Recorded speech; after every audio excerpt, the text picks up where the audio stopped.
ना इनकार करी अज साकी अज मौसम बड़ा सुहाना मस्ती दा अज मी बरसा दे नहीं प्यास दा कोई ठिकाना तेरे कोल शराब पुरानी साडा रोग भी बहुत पुराना आजम हस हस डाल ना सानू ऐसा पीते बाज नहीं जाड़ा।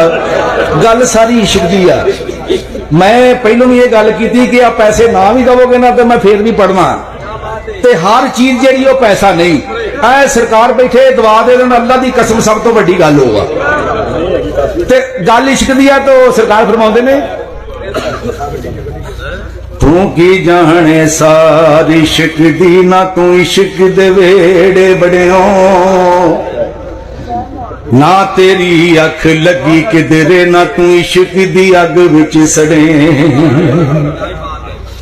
ना तू कीता यार नू राजी ना तू इश्क दी सूली चढ़ियो आज़म इल्म ते पा ना पढ़ियो तू एवें ही वक्त नू फड़े। सरकार तुहाडे अल्लों आ गए ते सर सर प्लीज कलाम बड़ा बहुत इज्जत है हौसला बनना चाहिए। तो मेरी सरकार फरमाते ने कि कभी भी किसी चीज का गुमान ना कर। क्यों कि जुलैखा ने बड़ा चिर पत्थर का ही फिरदी सी ते जदों टाइम आया ना मंजिल पुगण का ते झुग्गी पा ली आख्या यूसुफ दा रब सच्चा है। तो सरकार फरमाते ने जद तक मान गुमान इल्म दा कोई कदम ना होवे अगों जदों आख्या ना कि यूसुफ का रब सच्चा है तो उदों सारा कुछ ही मिल गया। तो सरकार फरमाते ने जद तक फखर इबादत दिल विच नहीं ढोई विच दरगाह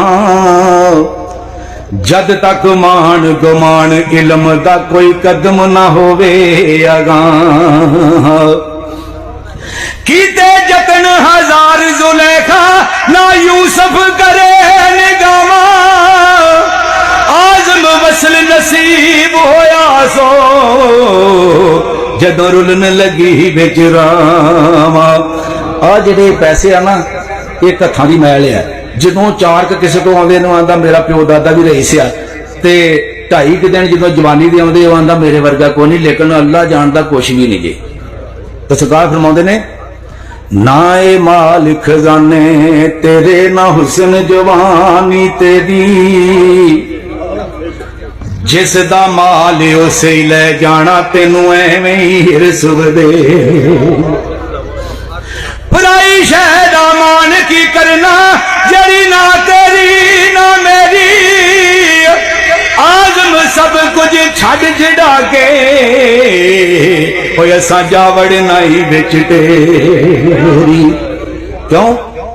की हकीकत इस दुनिया दी झूठा सब अफसाना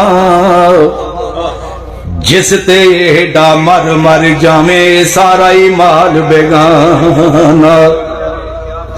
दुनियादारी निरी खवारी ए दुनिया बंदी खाना आज़म जे छटकारा चावे होए बन जा मस्त दीवाना।